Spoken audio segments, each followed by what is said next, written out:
আগে আমরা একটা উল্টো জিনিস দেখতাম দেখতাম এরকম যে কোথাও যদি পুলিশ ফেল করে তারপরে সেখানে বিডিআর ডাকা হয়, তখন বিডিআর যখন ফেল করে তারপরে সেনাবাহিনী ডাকা হয়, এবং যখন সেনাবাহিনী ডাকা হয় তখন সব একেবারে থমথমে হয়ে যায়, পরিস্থিতি নিয়ন্ত্রণে চলে আসে। এটাই আমরা দীর্ঘদিন ধরে দেখে এসেছি। এইবার একটা উদ্ভট এবং অদ্ভুত জিনিস আমরা দেখছি। পুলিশ যখন পারছে না তখন আনসার বাহিনী ডাকা হয়েছিল, আনসার ভিডিপিটা যখন পারছে না সেনাবাহিনীকে ম্যাজিস্ট্রেসি পাওয়ার নাকি একটা বলে, মানে মনে হলো কি না কি করে ফেলবে, তাদেরকে নামানো হলো। মানে ম্যাজিস্ট্রেসি পাওয়ার আসলে তখনই দেওয়া হয় যখন সেনাবাহিনীকে খুব দ্রুত স্ট্রাইকিং ফোর্স হিসেবে যেতে হয় এবং তাদেরকে সিদ্ধান্ত নিতে হয়। তারা সিভিল প্রশাসনের জন্য অপেক্ষা করার মতো যথেষ্ট সময় থাকে না, মানে পরিস্থিতির জরুরি পদক্ষেপের জন্য তাদেরকে দেওয়া হয়। সেটা খুব ভালো কথা দেওয়া হলো, এবং তারা একটা ডেভিল হান্ট শুরু করলেন। কেন ডেভিল হান্ট শুরু করলেন আমরা জানি, কারণ হচ্ছে গাজীপুরে ডাকাতি করতে দেওয়া হয় না এই সমন্বয়কদেরকে।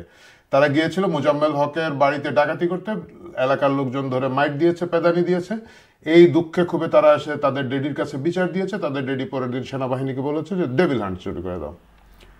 এখন আইন শৃঙ্খলা পরিস্থিতির কি অবস্থা এটা আমি বলতে চাই না, আপনারা সকলেই জানেন। মানে যান হাতে নিয়ে বের হয়ে যান হাতে নিয়ে ফিরে আসতে পারলে, এবং সাথে প্যান্ট না হোক, আপনার পরনের আন্ডার প্যান্টটা পরে যদি ফিরত আসতে পারেন, তাহলেই আমার কাছে মনে হচ্ছে অধিকাংশ মানুষ মনে করেন যে একটা সাকসেসফুল ভ্রমণ হলো, বা সাকসেসফুলি তারা ঘুরে আসতে পারলেন। প্যান্টের মায়া সবাই ছেড়ে দিয়েছেন, আন্ডার প্যান্ট নিয়ে টানাটানি চলতেছে। এই যখন আইনের শৃঙ্খলার অবস্থা, এখন সেনাবাহিনীর থেকেও আরেকটা উপরের জিনিস ডেপ্লয় করার জন্য সরকার সিদ্ধান্ত নিয়েছেন।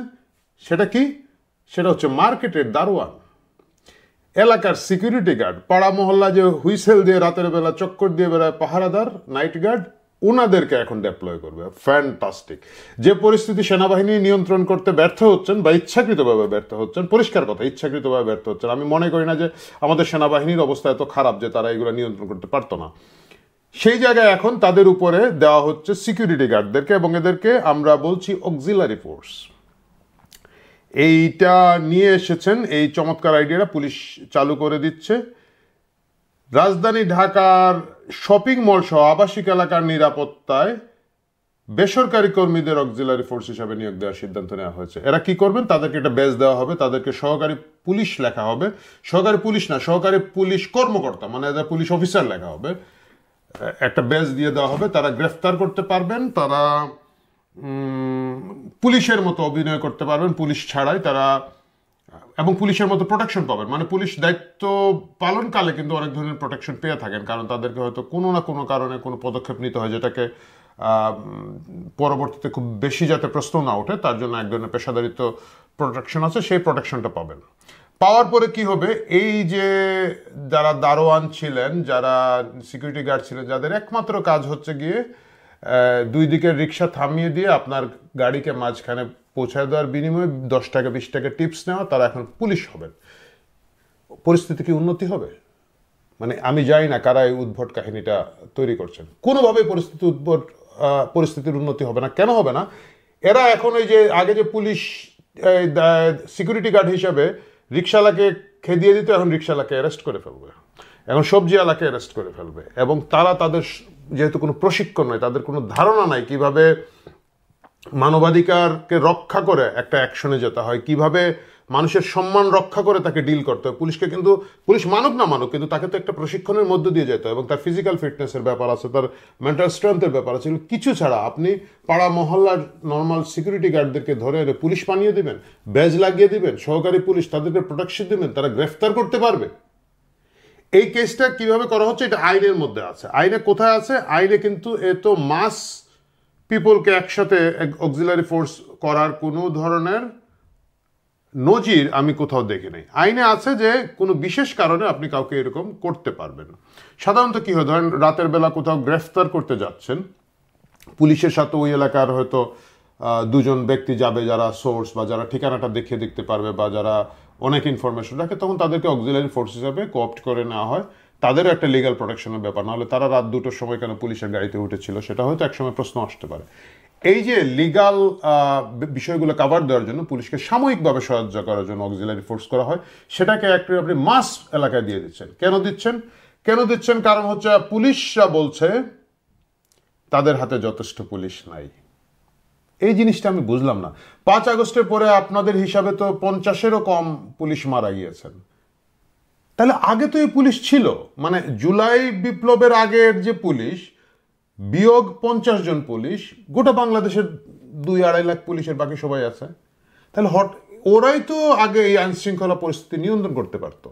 তার পাশাপাশি এখন আপনাদের সেনাবাহিনী ডেপ্লয় করা আছে, সেই সেনাবাহিনী আবার ম্যাজিস্ট্রেসি পাওয়ার সহ আছে। তার সেনাপ্রধান প্রায়ই বলে থাকেন যে আমরা বাইরে যাইতে যেতে ক্লান্ত, করতে করতে ক্লান্ত। সো আপনি এডিশনাল 20,000 সেনাবাহিনী সব সময় মাঠে ঘাটে থাকছেন, তারপরেও হঠাৎ আপনার আইন শৃঙ্খলা কেন নিয়ন্ত্রণ করতে পারছে না? কেন অক্সিলারি ফোর্স লাগবে? প্রিয় দর্শক, এই গোটা বিষয়টা নিয়ে আমার আগের একটা পর্ব আছে, আমি এইখানে কোথাও, আমি জানি না, কোথাও দিয়ে দেওয়ার চেষ্টা করব। যদি না পান আপনারা দেখে নিতে পারবেন যে প্রাইভেট মিলিশিয়া বাহিনী গঠনের একটা চেষ্টা এই সরকার করবে, সেটা আমরা আগে থেকেই বলে আসছিলাম, পরিষ্কারভাবে বলে আসছিলাম। সেটারই লক্ষণ দেখা যাচ্ছে এই অক্সিলারি ফোর্স তৈরি করার বিষয়ে। এখন প্রশ্ন আসবে, তাহলে সেনাবাহিনীও তো ভাই এখন দেখে ভালো কাজ করছে। কিভাবে ভালো কাজ করছে? এই কাহিনীটা কয়দিন আগে দেখা গেল যে আওয়ামী লীগের শেখ পরিবারের একমাত্র, যদি বলি বঙ্গবন্ধুর জীবিত কাজিন, যিনি এই মুহূর্তে আছেন, সম্ভবত উনি একমাত্র জীবিত আছেন, শেখ কবির, একসময় রেড ক্রিসেন্টের সভাপতি ছিলেন আওয়ামী লীগের আগের আমলে, ইদানিং যাই না কি ছিলেন। শেখ কবিরের ব্যবসা প্রতিষ্ঠানে লুট করতে গিয়েছিল ইউনুস বাহিনী। মানে তারা সবখানে লুট করতে যায়, এর মধ্যে ওনার নামের আগে যেহেতু শেখ লেখা আছে তাহলে তো নিশ্চিতভাবে লুট হবে।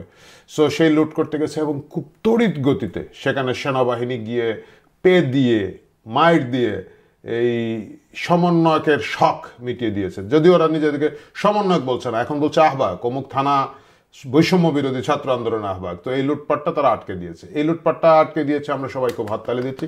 এই যে সেনাবাহিনী তো আছে, আপনারা কইলেন সেনাবাহিনী নাই, এই যে পাওয়া যাচ্ছে সেনাবাহিনী। মূল কারণটা কি জানেন?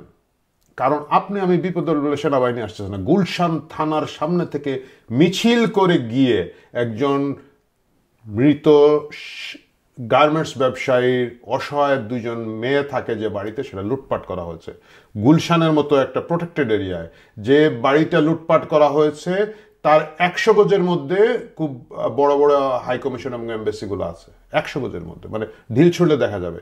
এইরকম একটা প্রোটেক্টেড এলাকায় সেনাবাহিনী ফেসবুকে লাইভ দেখেও এটা বাড়িটা মানে রক্ষা করতে যায় না। আমি 32 নম্বর বাদ দিলাম, বঙ্গবন্ধুর বাড়িতে সেনাবাহিনী গিয়েছে, মার্চ করে করে ঢুকলো, 5 মিনিট দাঁড়ালো, এরকম করলো, কি যেন করলো, তারপরে চলে আসলো। কোনো চেষ্টা নাই। এই সেনাবাহিনী হঠাৎ করে কেন এত উৎসাহ আগ্রহ নিয়ে শেখ কবির, মানে নামের আগে শেখ লাগানো, শেখ মুজিবই যেখানে বাড়ি রক্ষা করতে পারতেছে না, শেখ হাসিনার বাড়ি পুড়িয়ে ফেলা হচ্ছে, সেখানে শেখ কবিরের বাড়িটা কেন উদ্ধার করা হলো? কারণ হচ্ছে গিয়ে শেখ কবির হচ্ছেন গিয়ে সেনাপ্রধান জেনারেল ওয়াকারের আপন মামা শ্বশুর। আমি ফেসবুকে যখন লিখলাম, অনেকে বললেন যে আরে ভাই আরো কত আত্মীয়র বাড়ি পোড়ালো, উনি তো কিছু করলো না। আত্মীয় আর শ্বশুর বাড়ির আত্মীয়র মধ্যে তফাৎ আছে। যেহেতু শেখ কবিরের বাড়ি, এখানে ডক্টর ইউনূস সাহেব একটু মিস্টেক করে ফেলেছেন। আমার মনে হয় যে ওনার যে ল্যাংবোট বাহিনী আছে, ওনার যে সন্ত্রাসী বাহিনী রাস্তাঘাটে ওনারা লুটপাটের জন্য রেখেছেন, এইসব বৈষম্য বিরোধী লুটপাটকারীদেরকে ওনাদের বলে দেওয়া উচিত, বা অন্যভাবে করা যেতে পারে। যেমন জেনারেল ওয়াকার তার আত্মীয় স্বজনের একটা লিস্ট দিয়ে দিতে পারেন যে এদের বাড়িতে আসলে কিন্তু পেদাবো, এরপরে গোটা বাংলাদেশ তোমাদের লুটপাট করে খাও। আমি জানি না কিভাবে এই ঘটনাগুলো ঘটছে। 20,000 সেনাবাহিনী বাইরে ডেপ্লয় করা, ম্যাজিস্ট্রেসি পাওয়ার আছে, ধর্ষণ হচ্ছে, লুটপাট হচ্ছে, ডাকাতি হচ্ছে।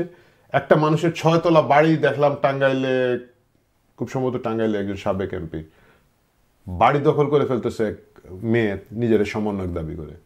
ওইটাও পরবর্তীতে আমি জানি না কোনো আত্মীয় স্বজন হতে পারে, সেনাবাহিনী উদ্ধার করেছে। কিন্তু সেনাবাহিনীর মাস পিপলের বিপদ আপদে সেনাবাহিনীকে আমরা দেখছি না। আর যেহেতু দেখছি না, সেনাবাহিনীর কাছ থেকে আমরা আশ্বাস ছেড়ে দিয়ে আমরা এখন পাড়া মহল্লার দারোয়ান, সিকিউরিটি গার্ড বাঁশি বাজাচ্ছে। আগে আমাদেরকে স্যালুট দিত, এখন আমরা তাদেরকে স্যালুট দেওয়া শুরু করেছি, যদি তারা আমাদেরকে রক্ষা করতে পারে। অক্সিলারি ফোর্স স্বাগতম। বাকি সব ফোর্স যারা জনগণের নিরাপত্তার জন্য নিয়োজিত, জনগণের ট্যাক্সের টাকায় যাদের বেতন হয় কিন্তু জনগণের নিরাপত্তা দেয় না, সেই হারামখোরদের জন্য নিন্দাবাদ। ভালো থাকবেন দর্শক, কথা হবে অন্য পর্বে।